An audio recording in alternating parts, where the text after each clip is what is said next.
네, 한 주간 잘 지내셨습니까? 네, 지난주에 우리가 동행교회 예배를 드려서 마애가 마애를 안 보내셨죠? 네. 저희가 3월에 그 하나님 나라 보물 누리기 시리즈로 은혜, 믿음 두 가지 주제를 다루고 저희가 2주간 쉬었어요. 그리고 오늘 세 번째 원래 저희가 3월에 다루려고 했던 마지막 하나님 나라 보물 누리기 세 번째 주제인 행함에 대해서 오늘 같이 말씀을 나누려고 합니다. 오늘 성경 말씀 같이 보겠습니다. 마태복음 7장 21절부터 29절까지 말씀을 같이 보도록 하겠습니다. 신약성경 마태복음 7장 21절에서 29절까지의 말씀입니다.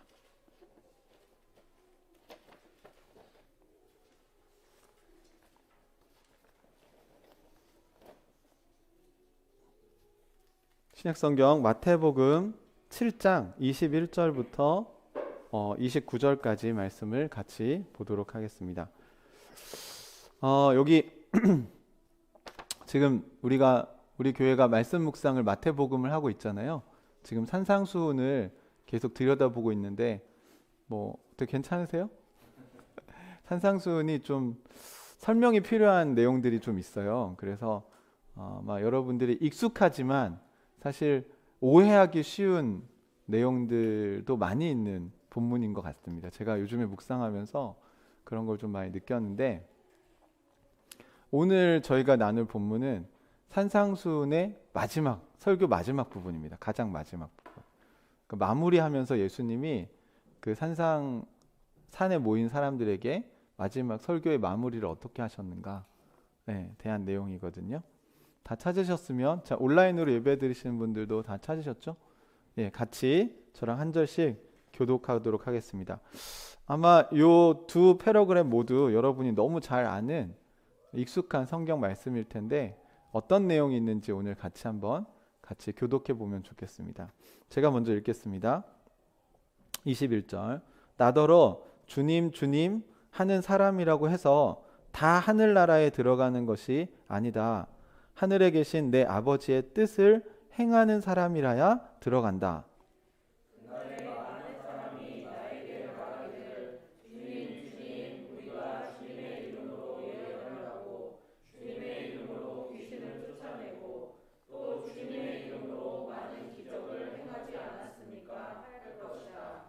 그때에 내가 그들에게 분명히 말할 것이다. 나는 너희를 도무지 알지 못한다. 불법을 행하는 자들아, 내게서 물러가라.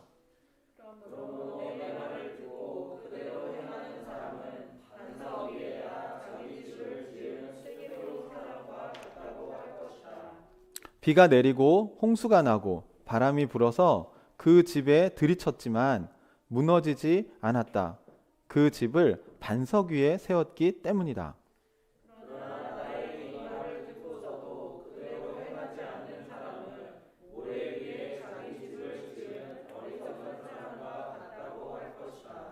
비가 내리고 홍수가 나고 바람이 불어서 그 집에 들이치니 무너졌다. 그리고 그 무너짐이 엄청났다.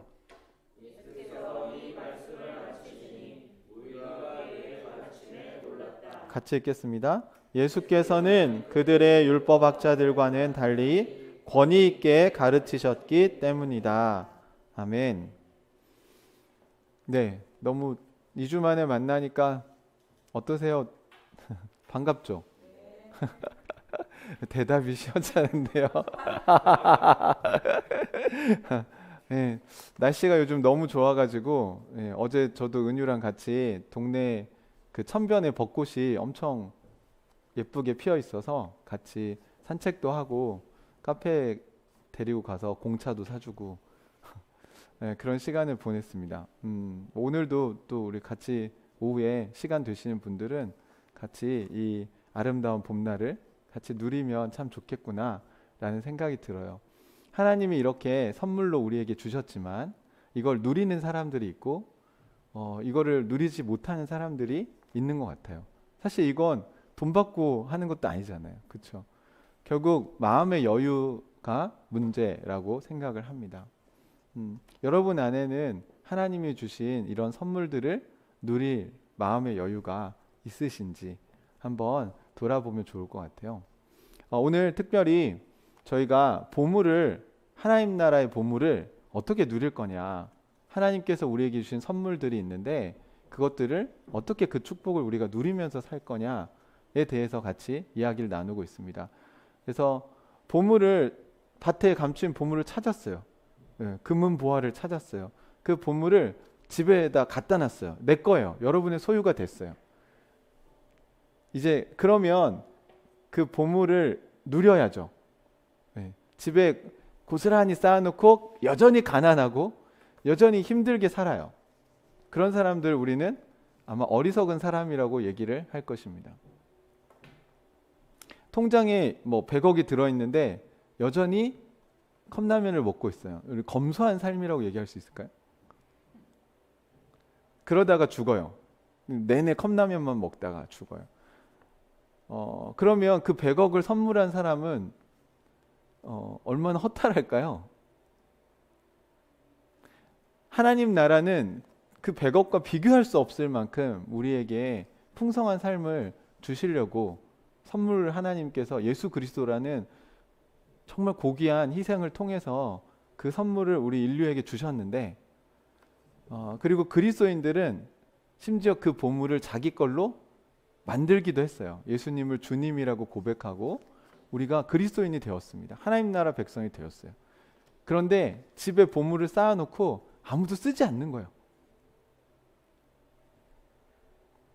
그 말씀이라는 특권과 기도라는 특권과 공동체라는 축복을 어떻게 누려야 될지를 잘 모르는 것 같습니다. 그러니까 사용법을 모르는 것 같아요.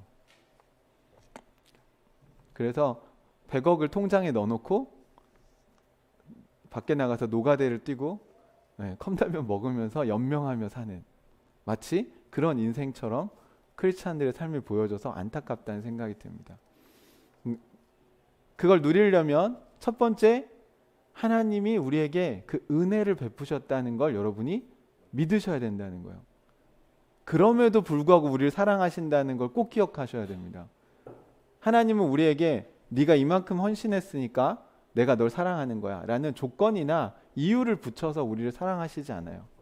또 십자가에서 나는 너를 위해 죽었는데 넌 날 위해 뭐 해줄 거니? 이런 부모가 어디 있습니까?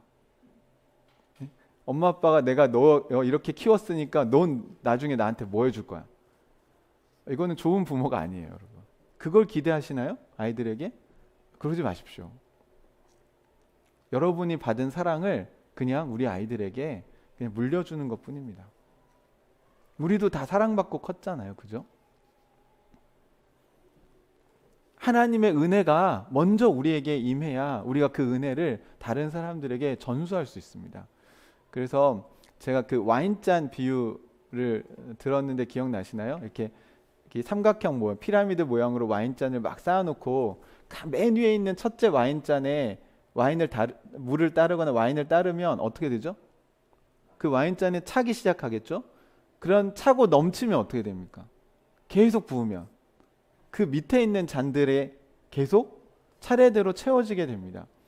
그러니까 그리스도인이 누리는 하나님 나라의 축복은 먼저 우리의 잔이 차고 넘치는 거예요.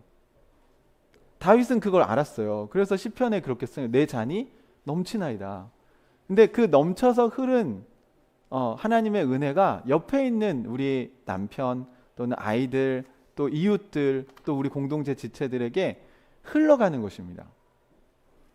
근데 기존의 크리스찬들은 하나님께 은혜를 받아요. 자기 잔이 채워지면 그 다음에 어떻게 다른 사람들 사랑하냐면 자기 잔에 있는 걸 퍼서 나눠줘요. 은혜를 막 받으면 맞아, 하나님 나에게 이런 은혜를 주셨지. 그래서 막 그 사랑으로 막 봉사하고 막 뭔가 나눠주려고 애를 써요. 그렇게 애를 쓰다 보면 어떤 일이 일어나요? 이제 고갈돼요. 잔이 비어요. 그럼 이제 막 바가지 긁는 소리가 막 나요. 근데 그럴 때 생각나는 성경 말씀이 또 죽도록 충성하라 이런 거예요. 막 자기를 부인하고. 근데 그런 구절들만 또 머릿속에 있어가지고 막 긁으면서 자기를 생채기를 내면서 막 희생하고 막 봉사하고 헌신합니다. 그러면서 나중에 어떤 마음이 드냐면 기독교인으로 사는 건 너무 힘들다. 하나님은 우리에게 너무 무리한 걸 요구하신다.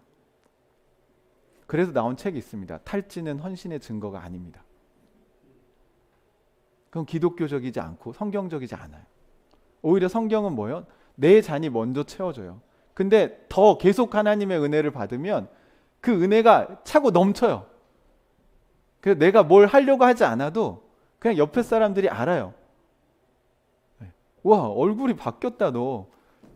제가 이번 주에 2년 만에 저랑 신대원에서 같이 공부한 우리 선배 목사님 만났어요. 그 형이 저희 가정이 신혼 때 막 싸울 때 많이 이렇게 도와주시고 선배 부부로서 저에게 좋은 멘토링을 해주셨던 분인데 정말 오랜만에 몇 년 만에 만났어요. 근데 그 형이 저에게 한 말이 2년 전보다 제가 되게 안정돼 보인대요. 근데 저도 5년이란 시간을 지나오면서 제 마음에 많은 변화가 일어났다고 생각을 합니다.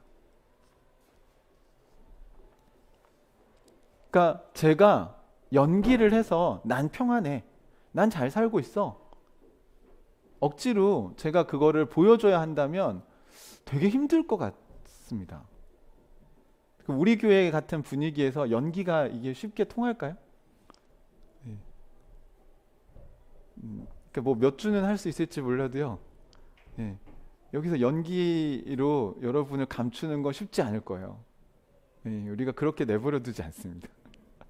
같이 계속 만날 거고 밥도 먹을 거고 교제도 할 거고. 그리고 여러분 다음 세대 아이들 예배 드리잖아요. 애들이 다 얘기해요. 우리 엄마 아빠 싸웠어요. 우리 엄마가요 저한테 이런 말을 했어요. 여러분 이게 공동체예요. 그러니까 그걸 창피하고 감추는 게 아니라 그게 투명하고 진실되게 드러나야 도와줄 수가 있어요. 여러분 교회는 학원이 아닙니다. 하나님의 은혜는 우리를 변화시킬 수 있어요. 그게 자연스럽게 우리 삶에 있어야 되는 거지 그걸 억지로 우리가 인위적으로 한다고 해서 되는 게 아닙니다. 그래서 하나님 나라의 축복을 누리려면 먼저 하나님의 은혜가 그 구명정이 여러분의 인생에 그 밧줄이 생명줄이 던져졌다. 그걸 믿으셔야 돼요. 믿으십니까? 그걸 믿어야 누릴 수 있습니다. 일단 보물이 내 통장에 들어왔구나. 100억이 내 통장에 있구나. 이걸 믿는 게 은혜입니다. 믿음은 뭡니까?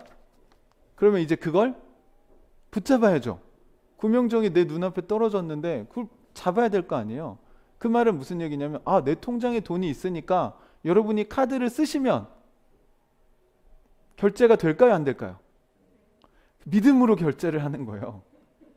근데 은혜가 먼저 있어야 그게 가능한 거예요. 은혜가 없어요. 통장에 잔고가 없어요. 근데 결제가 돼요? 안 돼요. 될 수가 없어요.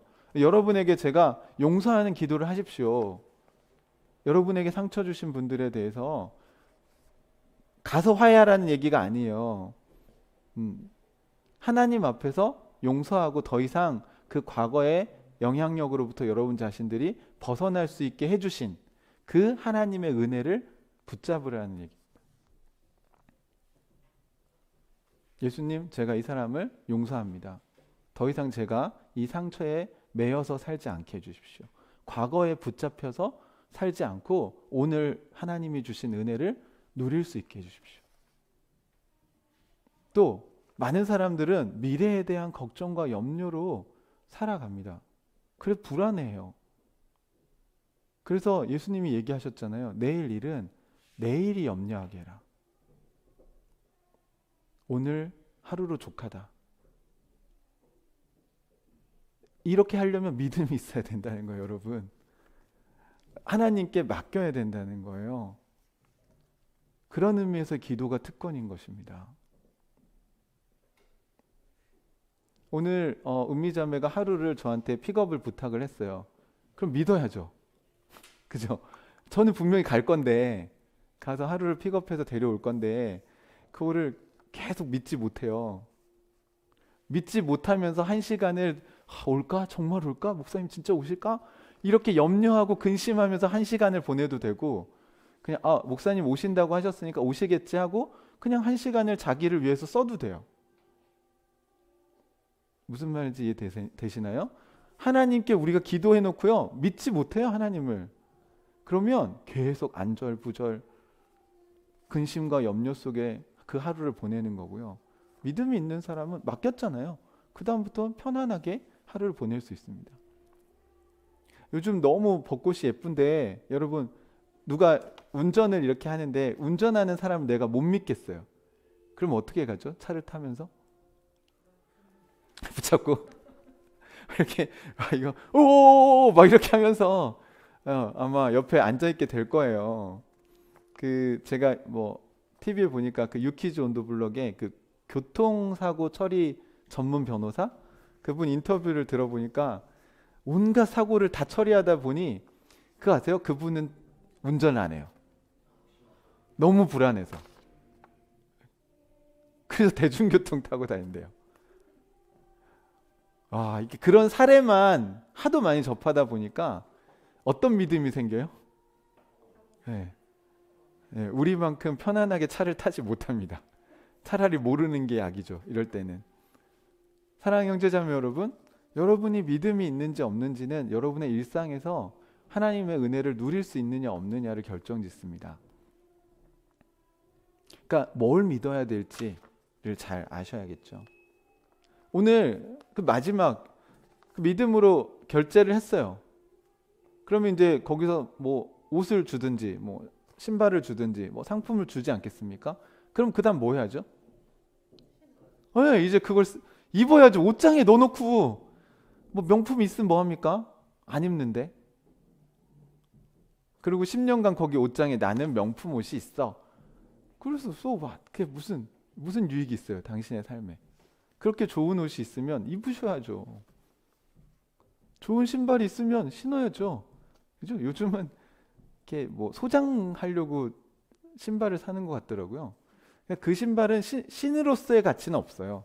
재테크로서의 가치는 있을지 몰라도. 오늘 우리가 다루려고 하는 게 그러면 행해야 된다는 것입니다. 하나님의 은혜도 내가 믿습니다. 그리고 믿음으로 그걸 붙잡기도 했습니다.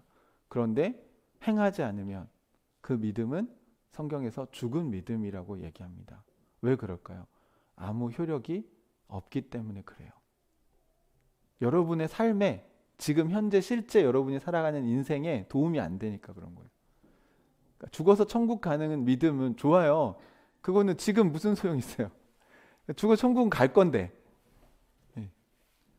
그럼 오늘은 어떻게 사실 거냐고. 이렇게 벚꽃이 아름답게 피어있는 오늘 이 봄날은 어떻게 누리실 거냐고. 오늘은 무엇을 행하실 건가요? 어떤 삶을 사실 건가요?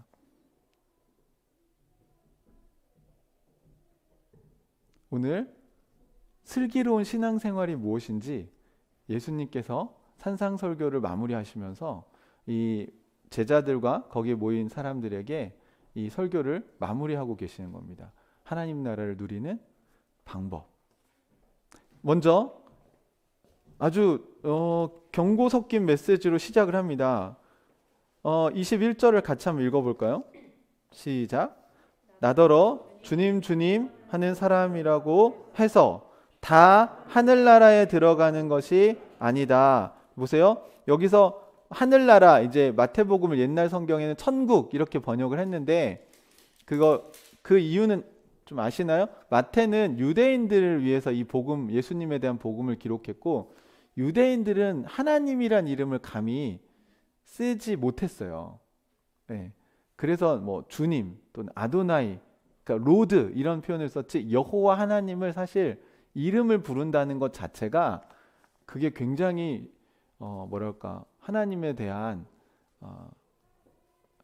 그 예의 없음 이런 걸로 생각을 했던 거죠.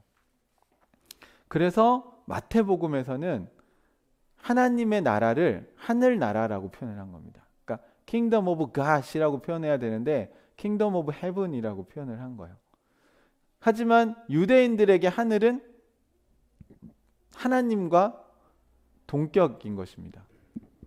그러니까 하나님을 하늘이라고 표현한 거기 때문에 유대인들은 천국이라는 표현을 오해하지 않아요.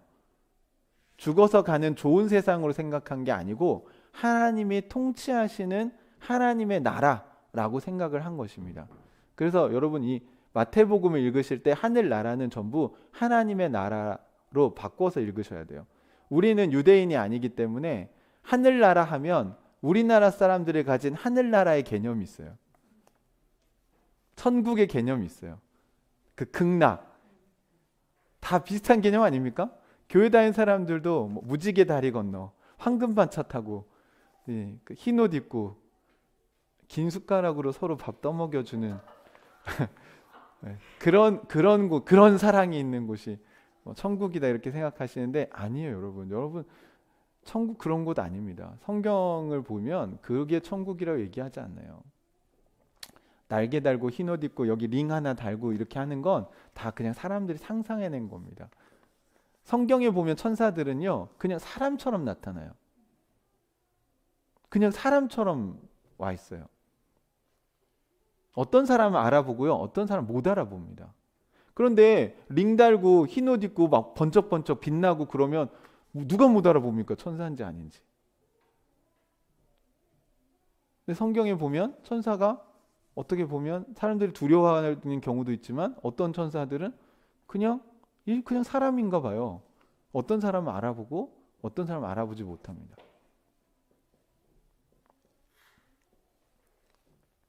그래서 성경이 말하는 하나님 나라는 하나님이 다스리는 곳이지 죽어서 가는 좋은 세상을 얘기하는 게 아닙니다.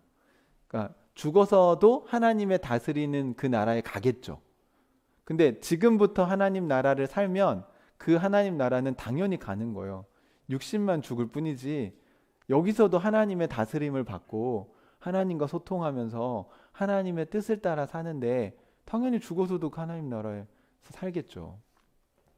이제 육신을 벗어나니까 우리가 훨씬 더 이제 그 죄의 욕심, 우리의 자기중심성에서 완전히 벗어나는 경험을 하게 되겠죠. 육신이 없으니까 피곤하지도 않을 테고 짜증나는 일도 없을 테고 아픈 일도 없을 테고, 그렇죠? 그래서 오늘 여기서 중요한 건 주님이라고 말하는 게 중요한 건 맞아요. 하나님 나라에 들어올 때 주인이 누구냐거든요. 그러니까 여러분의 인생에 어떤 일들을 결정할 때 주인이 누구냐는 거예요. 그 기준이 뭐냐? 선악을 판별하는 기준. 어떤 게 선이고 어떤 게 악인지를 내가 결정하냐? 아니면 하나님이 결정하게 하시냐? 이 차이인 겁니다.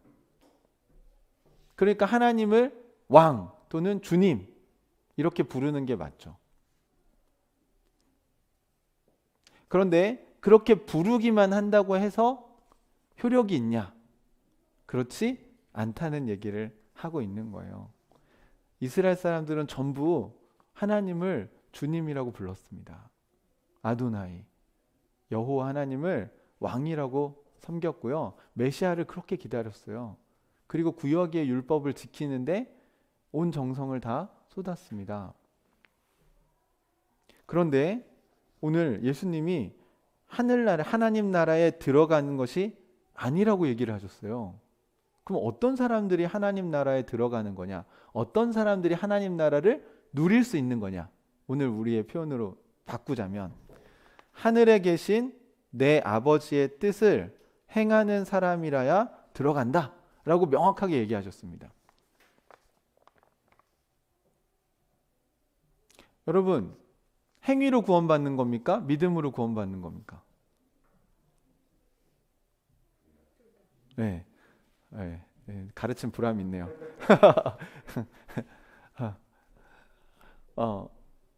뭐 행위 구원이다, 믿음 구원이다, 뭐 이렇게 얘기를 하는데 성경은 그 두 가지를 다 얘기하고 있어요. 그래서 자꾸 한쪽 입장으로 자기의 주장을 너무 펼치고 상대방을 우리가 이렇게 적대시하면 안 된다고 보여집니다. 그러니까 성경은 분명히 행함의 중요성에 대해서 이야기하고 있잖아요. 그렇죠? 행함이 없는 믿음은 죽은 믿음이라고 분명히 성경에서 이야기를 하고 있어요. 그러니까 이건 그러니까 왜 죽은 믿음이 되냐면 행함이 없으면 우리가 하나님 나라를 누릴 수가 없어요. 이게 마찬가지인 겁니다. 여러분, 어떤 집에 잔치를 이렇게 벌렸는데 초대장 여러분에게 왔습니다. 그럼 먼저 잔치를 벌린 은혜가 있죠? 그럼 그 잔치를 벌린 사람들이 우리에게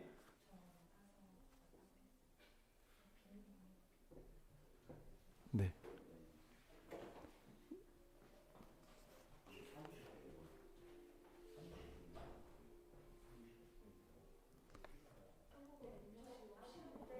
네.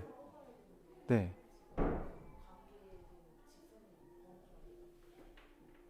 아, 저기 위에 사무실 번호 우리 온라인으로 예배 드리시는 분들 잠깐만요. 네. 외국인이신가 보네.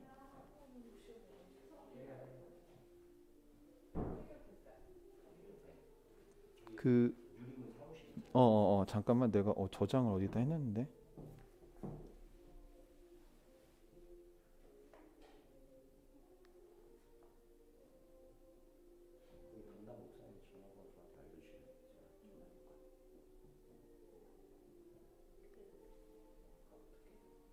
음, 잠시만요.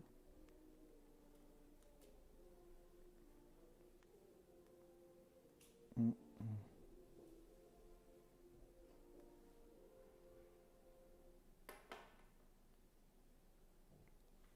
이거 맞나? 2층 9134별. 91 9134별.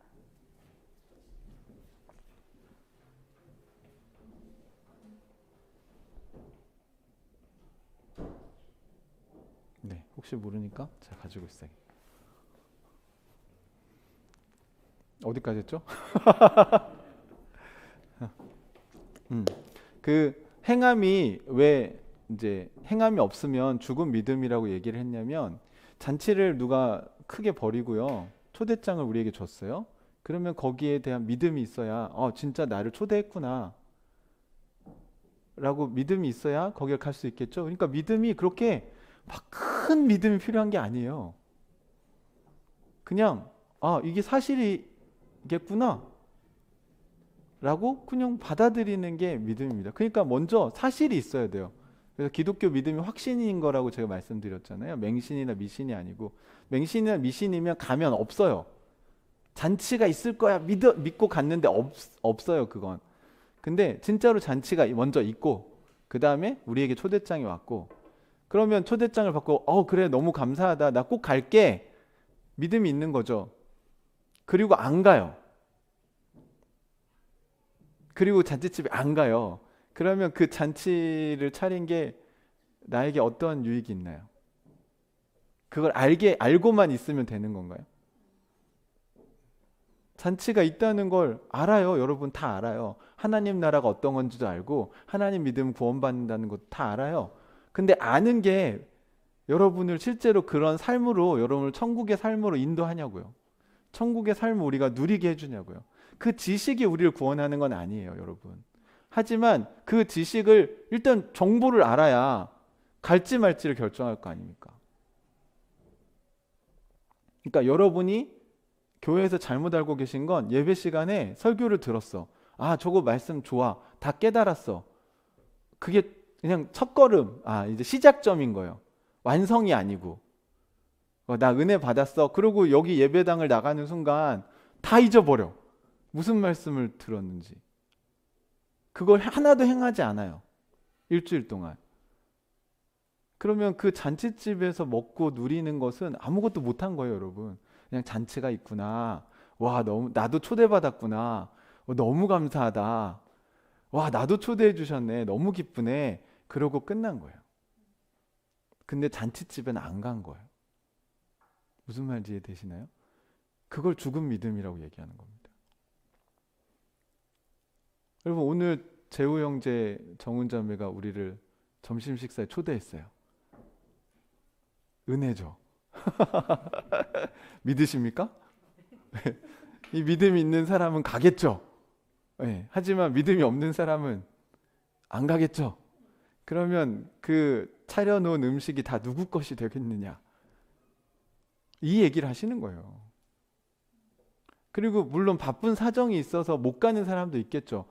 사정이 있어서 못 가도 어쨌든 그 음식을 누리지는 못하는 거예요. 고맙다는 표현은 할 수 있겠지만 가서 먹을 수는 없는 거예요. 그러니까 결국 우선순위가 있어야 그 잔치에 참여할 수 있는 겁니다. 성경에 그 얘기 나오는 거 아시죠? 예수님 비유로 들었잖아요. 결혼잔치 하는데 나는 뭐 해야 돼서 못 가고, 난 뭐 해서 뭐 일이 있어서 못 가고. 그래요. 초대 받았지만 그 사람들 하나님 나라 못 들어가요.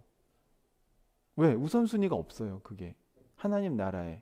그러니까 하나님의 말씀대로 사는 게 우선순위 없어요. 그러니까 못 누리는 거예요, 여러분. 정죄당하는 게 아니고, 그걸 안 한다고 하나님이 야, 너 이 나쁜 놈아 이렇게 하시는 게 아니고, 그걸 못 누리니까 안타까운 거예요. 여러분, 아이들에게 엄마 아빠가 좋은 신발, 좋은 학용품, 막 가방 사줬어. 자, 내일 너 이제 학교 갈 때 이거 가지고 가. 너 보니까 옷도 지금 다 떨어졌고 신발도 떨어졌고 뭐야 가방도 이제 너무 낡았더라. 그래서 엄마가 새 걸로 다 예쁜 거 잘 사놨어. 엄마 너무 고마워요. 와, 다 내 마음에 드는 거예요. 다음 날 다시 낡은 가방, 낡은 옷, 찢어진 신발을 신고 학교를 가는 것과 같은 믿음이라는 거예요. 집에 고스란히 그걸 모셔놓고 하나도 누리지 못해요. 그럴 때 여러분이 아이를 정죄하시나요? 아니면 안타까운 마음이 드실까요? 왜 엄마가 이렇게 다 해줬는데 이걸 못 믿을까? 왜 누리지 못할까?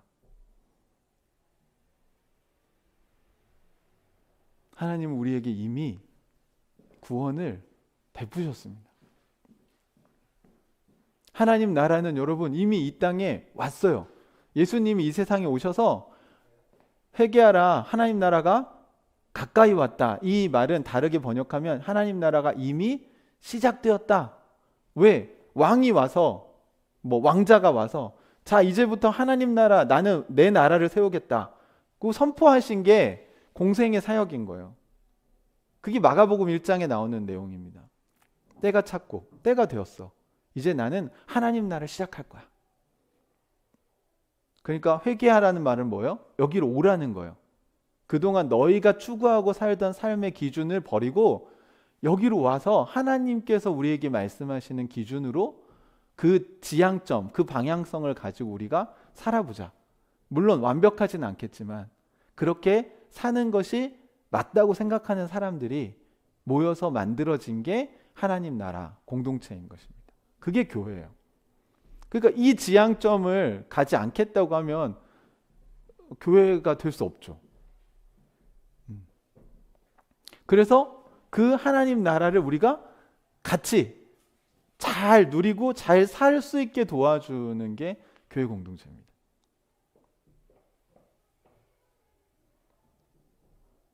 그런데 오늘 여기 되게 재밌는 표현이 계속 있어요, 여러분. 22절을 자세히 보시면요. 그날에 많은 사람이 나에게 말하기를 주님, 주님, 우리가 주님의 이름으로 예언을 하고 주님의 이름으로 귀신을 쫓아내고 또 주님의 이름으로 많은 기적을 행하지 않았습니까?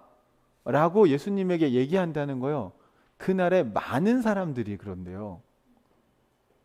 저 이거 너무 많은 사람들이 그런다는 게 충격적이었어요. 적은 수가 아니에요. 이게 많은 사람들이 그런다는 거예요.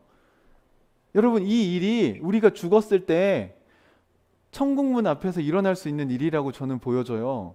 많은 사람들이 교회 다녔습니다. 많은 사람들이 저 예수님의 이름으로 기도했습니다. 많은 사람들이 저 예수님의 이름으로 헌금도 하고 봉사도 하고 이렇게 열심히 살았습니다. 귀신도 쫓아내고 심지어 예언도 하고 설교도 하고 저 목사였어요. 저 선교사였어요. 제가 이렇게 살지 않았습니까? 라고 천국만에서 말할 사람들이 많다는 거예요. 그런데 23절 같이 한번 읽어볼까요? 그때 시작. 그때 내가 그들에게 분명히 말할 것이다. 나는 너희를 도무지 알지 못한다. 불법을 행하는 자들아 내게서 물러가라. 그때 내가가 누굽니까? 예수님이죠. 그들은 누구예요? 그렇게 얘기하는 사람들이에요. 주님의 이름으로 많은 일들을 했던 사람들. 그런데 여기 보세요. 그들에게 내가 분명하게 말할 거라는 거예요. 분명히. 그냥 이게 뭐 적당히 아니에요. 정확하게 내가 얘기해 줄 건데 나는 너희를 그냥 알지 못하는 게 아니라 도무지 알지 못한다. 뭐가 문제일까요? 이 사람들은 다 예수님의 이름으로 했대요. 하나님의 이름으로 했대요. 그런데 하나님과 예수님은 이 사람들을 뭐라고 얘기해요? 나는 너희를 모른다 이렇게 얘기하는 거예요. 이게 뭐가 문제일까? 여러분 이거 어려운 게 아니에요. 여러분 문재인 대통령 아시죠? 네, 그 문재인 대통령은 여러분 아나요? 네, 이거예요. 교회 다니는 사람들이 예수님도 알고 하나님도 알아요. 그러면 이제 거꾸로 지금 예수님의 입장에서 예수님은 아냐고요, 여러분을. 이게 인격적 만남이라는 겁니다. 그죠? 문재인 대통령 여러분 다 알잖아요. 많이 알잖아요. 그분의 책도 있고요. 그분의 사상과 철학과 그분의 국정 운영 다 알잖아요. 그죠? 너무 모르는 사람 어디 있어요? 근데 청와대 앞에 가면 우리가 다 들어갈 수 있나요? 못 들어가죠. 왜요? 그분은 우리를 모르기 때문에. 그렇지만 여러분, 저랑 여러분의 관계는 어때요? 여러분 저를 아시죠? 그죠? 저도 여러분을 알아요. 여러분이 저희 집에 오면 제가 문을 열어줄까요? 안 열어줄까요? 왜 열어주죠? 네, 서로 아니까. 그러니까 여러분 진짜 중요한 건 내가 하나님을 아는 것도 중요하지만 하나님이 나를 봤을 때 맞아, 쟤는 내 백성이야. 내 아는 사람이야. 그러면 여러분이 천국 문 앞에서 거절당할 일이 있을까요? 그럼 이 사람들의 문제는 뭡니까? 하나님과 소통하지 않고 자기들이 생각할 때 이게 하나님의 일이라고 생각되는 것을 열심히 한 거예요. 누가 저기 어디 다른 교회 성도들이 양원규 목사님의 이름으로 막 헌금을 하고 양원규 목사님의 이름으로 막 고아원을 세우고 양원규 목사님의 이름으로 뭘 막 했어요. 그 어느 날 저희 집에 찾아와서 저희가 양원규 목사님의 이름으로 뭐도 하고 막 이렇게 했습니다. 그럼 제가 뭐라고 얘기할까요? 누구세요? 저는 한 번도 당신을 만난 적이 없는데 왜 제 명의를 도용해서 여러분이 하고 싶은 일을 하셨습니까? 저에게 한 번도 물어보지 않았잖아요. 저에게 와서 상의하지 않았잖아요. 제가 주님이 맞나요? 아니잖아요. 제가 시킨 일인가요? 그게 제 이름을 걸고 해야 될 일일까요? 제가 원하지 않는 일이에요. 설사 그게 선한 일이었고 윤리도덕적으로 좋은 일이었다 할지라도. 무슨 말인지 이해되십니까? 산상수훈에 보면 빛과 소금에 대한 이야기를 할 때 너희는 빛이다. 그래 산 위에 동네가 숨기지 않는 것처럼 너희가 숨겨지지 않을 거다. 그러면서 마지막에 너희가 착한 행실을 행하여 아버지께 영광을 돌리게 해라. 는 말이 있어요. 그러면 사람들은 거기서 착한 행실이 뭔가를 성경의 맥락에서 찾아야 되는데 예수님이 그 앞에 얘기를 하셨거든요. 어떤 게 착하다는 말은 사실 선한 행실로 바꿀 수 있는 건데 그 굿이라는 그러니까 영어 성경에 굿이라는 표현이요. 선 또는 악, 선하게 알게 할 때도 굿이라고 표현을 해요. 그러니까 성경에서 말하는 착한 행실 또는 선한 행실의 핵심이 뭐냐면 하나님이 그것을 요구하신 일인가 하는 거예요. 왜? 선한 분은 하나님 한 분밖에 없기 때문에. 그러니까 하나님이 시켜서 한 일이면 그게 다 선한 일이에요. 예를 들어서 영호야 너 오늘 맛있는 거 좀 먹어. 그럼 맛있는 걸 먹는 게 선한 일이에요. 아니 그게 무슨 윤리 도덕적으로 선한 일입니까? 이렇게 물을 수 있잖아요. 아니요. 하나님의 나라에선 그게 선한 일이에요. 거기에 순종하는 게 선한 일이에요. 그런지 아닌지 여러분 생각해 보세요. 여러분의 아이들한테 하음아, 아빠가 오늘은 너 이것 좀 너 네가 먹고 싶은 거 아빠 사줄게. 이거 맛있게 먹어. 했을 때 하음이가 잘 먹으면 선한 일인가요? 아빠가 볼 때? 맞죠? 아빠를 기쁘게 하는 일 아닙니까? 그러니까 주님을 기쁘시게 하는 일이 뭘까요? 주님이 원하는 일을 하면 기쁘신 거예요. 근데 거기까지는 아는데 착한 행실이 나오면 사람들은 다 뭐가 발동되냐면 성경은 안 읽고 내가 생각하는 착한 행실이 거기에 딱 들어가는 거예요. 쓰레기 줍기, 환경 보호하기. 그게 아니라고요, 여러분. 그러니까 성경을 읽으실 때 자꾸 해석을 내가 알고 있는 걸로 그 단어를 해석하시면 안 되고 맥락이라는 게 있잖아요. 그 앞부분에 무슨 얘기가 있는 거냐면 팔복이 나와요. 마음이 가난한 사람은 복이 있다. 의에 줄이고 목마른 자는 복이 있다. 천국이 저희 것입니다. 그 얘기를 쭉 하고 선한 행실을 얘기했으니까 그 앞에 있는 팔복에 있는 내용처럼 살아라. 그러면 너가 하나님께 영광이 될 거다. 이렇게 되는 건데 앞에 있는 팔복도 좀 우리 번역을 좀 바꿨으면 전 좋겠는데 마음이 가난한 사람은 복이 있나니 천국 하나님 나라가 저희 것이다. 이렇게 얘기를 하셨어요. 근데 사실 원어는요. 이렇게 번역을 하면 안 되고 이렇게 번역을 해야 돼요. 복되다 마음이 가난한 사람들이요. 천국이 너희 것이구나. 그래서 예수님은 산에 사람들이 이렇게 옹기종기 앉아서 산 위에서 산상에 설교를 하실 때 지금 저처럼 강단에 매여서 하신 게 아니라 여러분 혹시 영화 같은 데서 그런 거 보셨는지 모르겠는데 이렇게 앉아있는 사람들한테 가요. 그래서 보면서 와 복되다 너 마음이 가난한 사람이요. 천국이 네 거구나. 아유 의에 줄이고 핍박받고 있구나. 복되다. 너에게 하늘의 위로가 있을 거야. 이렇게 얘기하셨다는 거예요. 그러면 이게 의미가 완전 달라지는 게 있어요. 우리가 오해하는 게 뭐냐면 마음이 가난한 사람은 복이 있나니 이렇게 번역을 해놓으니까 나는 마음이 가난해져서 복을 받아야겠다. 약간 이게 조건절로 해석이 돼요. 그런데 그게 아니고 예수님은 축복하신 거예요. 그냥 이미 이 사람 마음이 가난한 사람이야. 하나님은 늘 하나님 말씀 듣고 싶어서 여기 앉아 있는 거잖아. 이 산까지 쫓아와가지고 예수님 말씀 듣겠다고 하나님의 그 가르침을 듣겠다고 앉아 있는 게 마음이 가난한 거죠. 그걸 보고 야 복되다 마음이 가난한 사람이요. 너는 하나님 나라가 네 거다. 라고 이렇게 오히려 이미 구원을 받았다. 넌 정말 복받은 사람이구나. 라고 얘기해 주시는 거지 이렇게 살면 넌 복을 받을 거야 를 얘기하신 게 아니라는 거예요. 그러니까 너희는 세상의 소금이다 이미. 그리고 너희는 세상의 빛이다. 빛이 되라. 소금이 되라. 짠맛을 잃지 마라. 이게 아니에요. 오히려 너희 안엔 이미 성령이 계시는구나.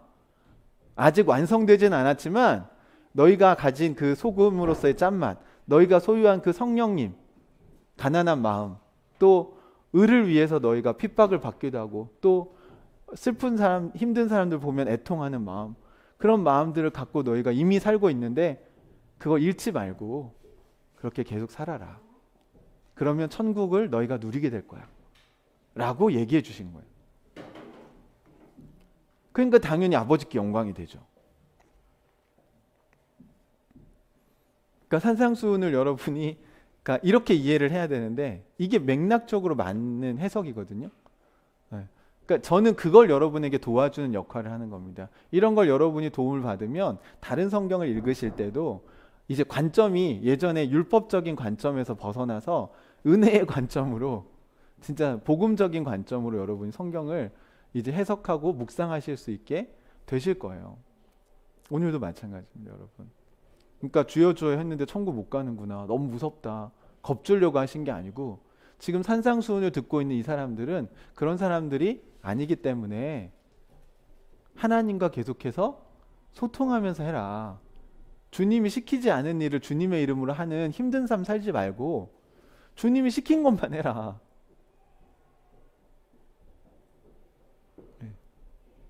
제가 이번 주에 그러니까 아침에 말씀 묵상하면 주님께서 오늘 저 뭘 해야 될까요? 그래서 오늘 여러분이 오늘은 누구한테 전화를 예를 들면 한번 걸어봐라. 그럼 여러분 그날 그것만 하시면 하나님의 뜻을 다 행하신 거예요. 나머지는 놓으세요. 그럼 안 되나요? 쉬지 않고 기도하라는 거는 하나님과 소통하는 일을 즐겁게 하라는 겁니다. 좋으면 앉으나 서나 당신 생각이 되죠. 네? 좋아하니까 그게 되는 거죠. 안 좋아하는데 앉으나 서나 당신 생각을 함으로써 좋아하게 되나요? 무슨 말인지 이해되세요? 이게 부자연스러운 일이에요. 그냥 여러분 짝사랑하던 시절을 떠올려 본다면 그 어떤 사람을 우리가 좋아하게 됐을 때 앉으나 서나 당신 생각을 하라고 안 해도 되지 않아요? 뭐 하고 있을까? 뭘 좋아할까? 어떻게 하면 내가 말이라도 한번 걸어볼까? 막 전략과 전술을 머릿속에서 막 펼치면서.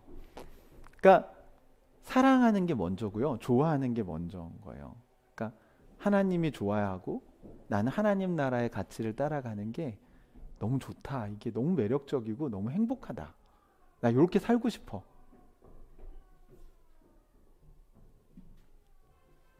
그러면 그 사람은 당연히 행할 수밖에 없습니다. 내가 좋아하는 사람한테 만나자고 토요일 날 6시에 우리 그 CGV 앞에서 만납시다. 문자가 왔는데 그걸 읽고 그걸 믿는다면 거기 안 나갈까요? 안 나가면 어떻게 되죠? 못 만나요. 좋았어. 와, 내가 좋아하는 사람한테 다 문자가 왔어. 만나재. 해석도 제대로 했어. 6시 CGV 앞, 전주 뭐 효자 CGV 앞. 다 알아. 어딘지. 지식적으로도 다 이해가 됐어. 그럼 뭐만 하면 돼요, 이제? 토요일 날 6시에 거기 CGV로 나가기만 하면 돼요. 그래서 일주일 내내 막 은혜 받아가지고 막 옷은 머리 입고 갈까? 막 머리는 어떻게 할까? 다 준비했어. 막 최상의 컨디션으로. 근데 안 나가. 그 집에 앉아서 너무 좋다. 야, 나를 만나자고 문자가 왔네. 아, 옷도 했고 막 머리도 했고 나 너무 좋다. 이런 사람 있나요? 여러분 이게 어리석은 사람 아닙니까? 이런 사람이 어디 있습니까? 믿음 생활은 왜 그리스도인들이 자꾸 이렇게 하는지 모르겠어요. 그냥 하나님은 머리로만 믿는 것 같아요. 너무 좋대요. 은혜 받았대요. 감동이 있대요. 근데 일주일 동안 일상에선 하나님의 뜻을 하나도 행하지 않아요. 그분을 만나지 않아요. 약속 장소에 나가면 그 사람을 만날 텐데 만나서 데이트도 하고 영화도 보고 밥도 먹고 커피도 마시고 그럴 텐데 왜 그걸 하지 않을까? 여러분 하나님 나라를 여러분 누리십시오. 죽어서 가는 건 당연한 거고 지금 여기서부터 여러분의 삶을 천국으로 만들 수 있습니다. 그리고 그렇게 하시려고 하나님이 예수님을 보내신 거예요. 예수님을 통해서 우리의 죄를 왜 용서하셨습니까? 하나님과 기도할 수 있도록 도와주려고. 죄가 가로막고 있으니까 하나님과 소통을 할 수가 없잖아요. 그렇죠? 그 예수님이 그 대가를 지불하셔야 우리가 하나님께 나갈 수 있어요. 안 그러면 우리 다 죽어요. 지성소의 대제사장이 죄가 있는 상태로 들어가면 다 죽는다고요. 여러분이 기도하는데 죽지 않는 건요, 은혜입니다. 예수님의 희생이 있었기 때문에 우리가 감히 기도할 수 있는 거고요. 감히 찬양이라는 걸 우리가 부를 수 있는 거고요. 감히 예배를 우리가 이렇게 드릴 수 있고 하나님의 말씀을 우리가 깨닫기도 하고 그걸 나눌 수도 있는 겁니다. 예수님의 희생이 없었다면 우리가 하나님의 이름을 또 하나님 앞에 나가는 순간 우리는 우리 죄 때문에 다 죽어야 돼요. 하지만 우리 아무도 안 죽잖아요. 지금 여러분 가운데 예배를 제대로 안 드리고 있는 사람을 하나님 치시지 않잖아요. 네. 여러분 막 지금 딴 생각하고 있는 걸 저는 모르지만 하나님 아실 거 아니에요. 그냥 그런 하나님이 아니라는 겁니다. 우리가 아직 죄인이었을 때 우리를 위해 예수님을 십자가에 달려 돌아가시게 하신 그 은혜를 여러분 우리 3주 전에, 아니 3주가 벌써 많이 됐구나. 한 4주, 4, 5주 전에 우리가 다뤘잖아요. 그럼에도 불구하고 우리에게 은혜를 베푸신 하나님을 먼저 여러분이 믿으셔야 된다. 그래야 우리가 그분 앞에 담대하게 나갈 수가 있다. 그렇다고 건방지게 우리가 나갈 수는 없죠. 그 은혜를 안다면, 그죠? 우리도 당연히 예의 바르게 하나님께 나아가야죠. 그게 정상이지. 네. 사랑하는 형제자매로, 여기 뒤에 오늘 반석 위에 지은 집에 대한 이야기를 하면서 슬기로운 사람과 어리석은 사람 이야기를 합니다. 이제 한 가지만 여러분에게 좀 설명을 드리자면, 진짜로 모래에다가 집을 짓는 사람은 없어요. 그거는 유대인들도 마찬가지입니다. 모래에 또 집이 지어지나요? 안 지어지죠. 그러니까 이스라엘 여러분 그 좀 이렇게 뭐 여행 무슨 방송이나 이런 데 보시면 거기 뭐랄까 황토흙 같은 게 많고, 그다음에 여기는 건기와 우기가 있어서 우기엔 비가 엄청 많이 와요. 그러면 나무보다 흙이 많으니까 이렇게 시내산 같은 데 보면 거의 뭐 바위산이잖아요. 뭐 나무도 거의 없고. 그러니까 비가 엄청 오면 그 흙들이 다 어떻게 되냐면 쓸려 내려와서 이렇게 평평하게 됩니다. 그런 거 보신 적 있죠? 흙이 막 홍수 나서 쓸려 내려오면 흙이 많은 지역에, 풀은 거의 없고 그런 지역에 이 진흙 같은 게 떠내려와서 이게 평평하게 되면 시간이 건기가 되면 이제 그게 마르죠. 그러면 집을 짓기에 아주 좋은 모양새가 갖춰집니다. 그런데 그 동네에 사는 사람들은 거기에다 집을 지을까요, 안 지을까요? 왜 안 지을까요? 우기가 되면 거기는 어떻게 돼요? 거기는 홍수가 나는 곳이에요. 그래서 아무리 집 짓기 좋게 생겼어도 거기다 집을 짓는 사람은 한 명도 없어요. 왜? 홍수 나면 1년, 잘해야 1년짜리인 거예요. 그건 내년에 우기가 찾아오면 다 떠내려 가는 겁니다. 그럼 어디다가 집을 지을까? 홍수가 나면 흙은 씻겨 내려가는데 큰 바위들 있잖아요. 바위들이 모습을 드러내고 바위들은 쓸려 내려가지 않죠. 그게 반석이라고 얘기를 한 겁니다. 그러니까 큰 바위는 모양이 평평한가요? 네, 평평한 것도 있겠지만 대부분 그렇지 않죠. 그러면 기초를 잡아야 되니까 어떻게 해야 될까요? 그 울퉁불퉁한 바위를 깎아야 되죠. 쉬워요, 어려워요? 하지만 집은 어디다 지어야 돼요? 반석 위에다 집을 지어야 돼요. 기초가 튼튼한 곳에다.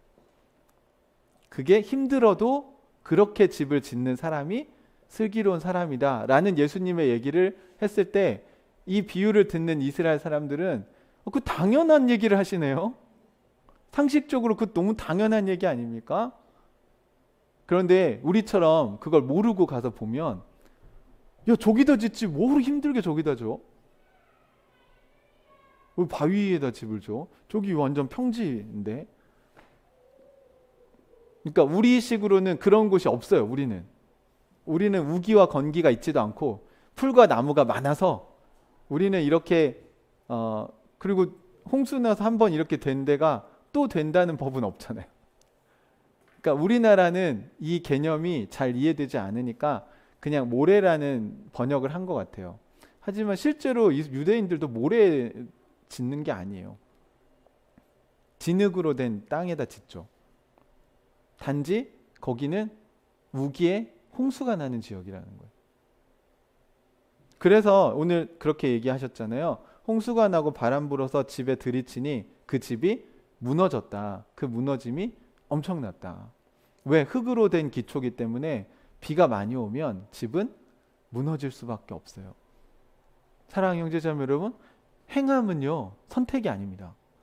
여러분이 말씀을 듣고 깨닫고 은혜 받고 끝나고 행하지 않으면, 그래 뭐 잔칫집에 안 가서 내가 그 음식을 먹지 못하는 정도지만 뭐 마이너스는 아니잖아? 이렇게 생각할 수 있잖아요. 근데 오늘 예수님 뭐라고 얘기해요? 여러분의 인생의 홍수, 바람 이런 게 여러분의 인생에 우기가 찾아올 때가 있을까요? 고난과 아픔과 상처와 여러분이 짓지 않은 죄, 여러분이 의도하지 아무것도 잘못한 게 없는데도 억울하게 힘든 일을 당하는 일이 깨어진 세상에서 살면 올까요, 안 올까요? 네, 반드시 옵니다. 여러분이 살아보셨잖아요.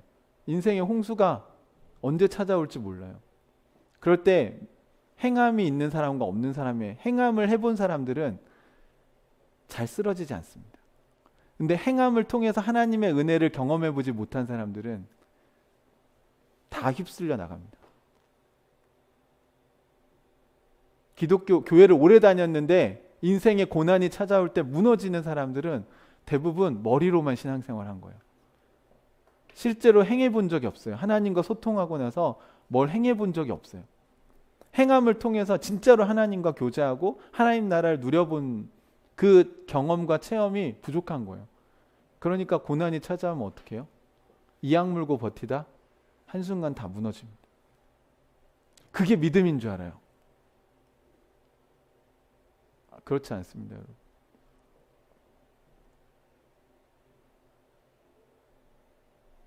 우리 아이들을 보면 그런 믿음을 많이 보게 되는 것 같아요.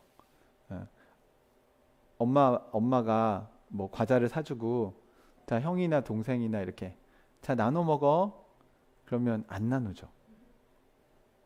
네. 아니, 아빠가 또 사줄게. 다음에 더 많이 사줄게. 믿어요, 안 믿어요? 네. 그걸 믿으면 나눠주겠죠. 나누는 행함을 하겠죠. 근데 믿음이 없으니까 지금 당장 내가 이걸 다 먹고 싶기 때문에 나누지 않죠. 그 아이는 엄마 아빠가 더 큰 축복을 주려고 해도 경험해보지 못하고 계속 그 정도 수준에 머물러 있게 됩니다. 그러니까 이거 은혜 받았어. 그러니까 요거 내 거야. 근데 하나님이 아마 자주는 아닌데 가끔 여러분한테 그 은혜를 나누라고 할 때가 있을 수 있어요. 근데 그걸 나눠본 사람만이 압니다.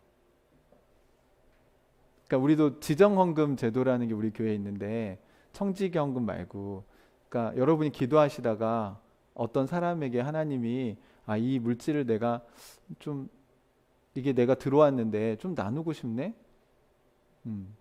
해서 그걸 여러분이 행해 보신 분들은 그 기쁨이 있어요. 그러니까 뭘 나눠서가 아니고 그냥 하나님 주신 기쁨이 있어요. 그거를 여러분 누가 시켜서 하면 안 돼요. 주님이 시켜서 해야 돼요. 오늘 본문처럼 주여 주여 주님의 이름으로 다 이렇게 하세요. 이게 아니고 여러분이 기도하시면서 성령의 감동을 받아서 하셔야 돼요. 그러면 기쁩니다. 근데 이걸 억지로 하면 율법이 돼요. 여러분의 인생이 반석 위에 지은 집이 되고 싶다면 여러분 말씀 묵상을 통해서 여러분이 하나씩 작은 것부터 여러분이 할 수 있는 것부터, 감당 못할 걸 하지 마시고, 그거 믿음 큰 거 아니에요. 그리고 그런 걸 요구하시지도 않아요. 제가 은유한테 50kg짜리 쌀을 들라고 얘기하지 않아요. 하지만 5kg짜리 쌀은 좀 도와달라고 얘기할 수 있어요. 이해되십니까? 은유에게 필요한 행함은 5kg를 드는, 그게 귀찮아도 그 정도의 행함이 필요한 거예요. 하지만 그걸 통해서 아마 은유가 아빠를 도와주는 기쁨도 누릴 수 있고, 또 다음에 그걸로 인해서 제가 은유에게 뭔가 더 큰 보상을 해줄 수도 있겠죠.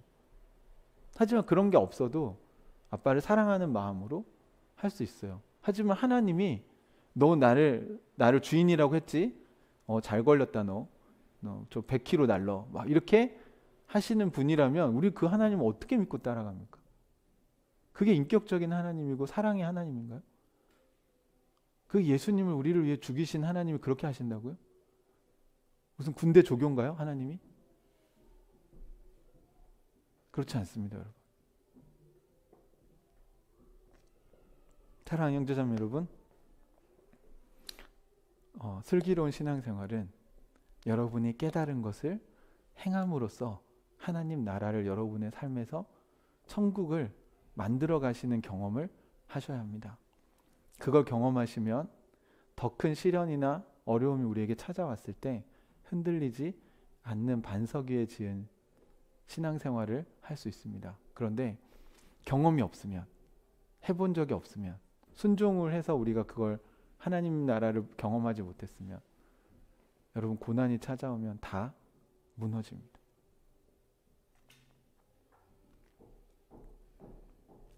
이번 한 주 동안 여러분 이 아름다운 봄날을 잘 누리시면서 하나님이 여러분에게 주신 그 깨달음, 것들을 깨닫는 것에서 멈추지 마시고, 그럼 내가 이걸 하나님 뭘 해볼 수 있을까요? 그래서 하나라도 여러분 순종해 보시는, 많이 안 하셔도 돼요. 그냥 하루에 한 가지, 그 정도는 하실 수 있잖아요. 그 좋으면 2개도 하고 3개도 하는 거예요. 그리고 그렇게 할 수 있는 능력을 성령께서 주실 것입니다. 믿으십니까? 네, 이게 슬기로운 신앙생활입니다. 여러분 하나님 나라를 누리는 한 주가 되시기를 주님의 이름으로 축복합니다. 같이 기도하겠습니다.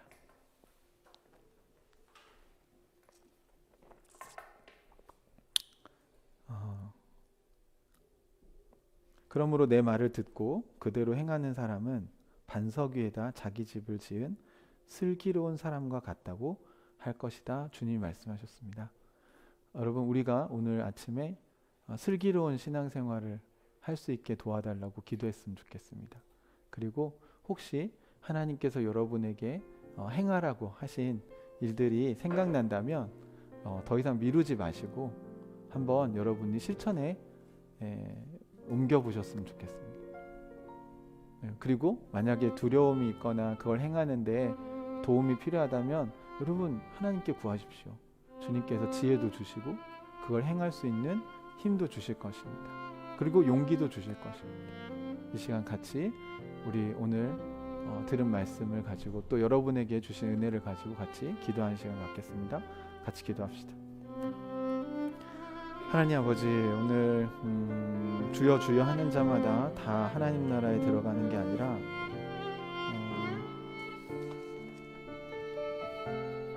하나님의 뜻대로 행하는 사람들, 아버지의 뜻을 찾아서 주님과 소통하고 그것을 행하는 사람들이 하나님 나라에 들어간다는 사실을 우리가 알게 되었습니다. 하나님, 제가 해야 될 일이 무엇인지 가르쳐 주십시오. 제가 순종하고 주님 따라가야 될 것을 말씀해 주십시오. 제가 주님 이번 한 주 동안 어떻게 살기를 원하십니까?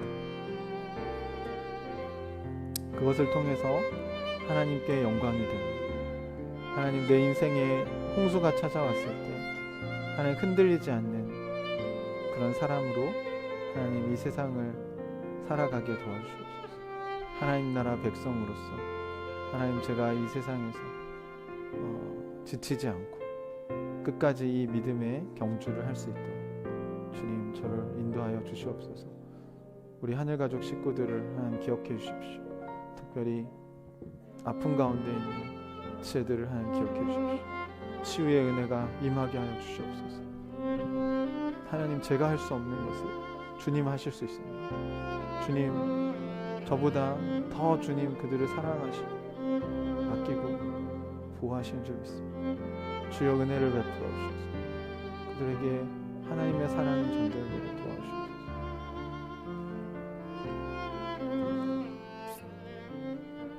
하나님 아버지, 우리에게 말씀을 주셔서 감사합니다. 우리도 주님의 말씀을 듣고 그 말씀을 행하는 슬기로운 주님의 백성들 되게 하여 주시옵소서. 하나님, 저희들에게 주님께서 이미 깨닫게 하신 것들이 있는데 저희들이 아직 행하지 못하고 있는 것들이 있다면 하나님 그것을 행할 수 있는 용기와 믿음 그리고 지혜를 허락하여 주시옵소서. 행함으로써 완성되는 하나님 나라를 우리가 경험할 수 있기를 원합니다. 이 세상은 우리를 흔들지만 하나님 나라는 흔들리지 않는다는 사실을 우리가 기억하고 이번 한 주를 살게 도와주시옵소서. 우리 사랑하는 하늘가족 식구들 모두가 반석 위에 지은 집처럼 홍수가 와도 무너지지 않는 인생이 되게 하여 주시옵소서. 특별히 체리가 아파서 병원에 입원해 있습니다. 참 너무 어려서 하나님, 우리가 할 수 있는 게 없습니다. 주님께서 은혜를 베풀어 주시옵소서. 열이 떨어지게 해주시고 회복되는 은혜가, 치유하는 은혜가 주님 그곳에 임하게 하여 주시옵소서. 그 부모의 마음을 주님께서 위로하여 주시고 하나님께서 그들에게 큰 은혜를 베풀어 주시기를 원합니다. 오늘 이 예배를 통해 하나님께서 영광을 받으시옵소서. 예수님의 이름으로 기도합니다. 아멘.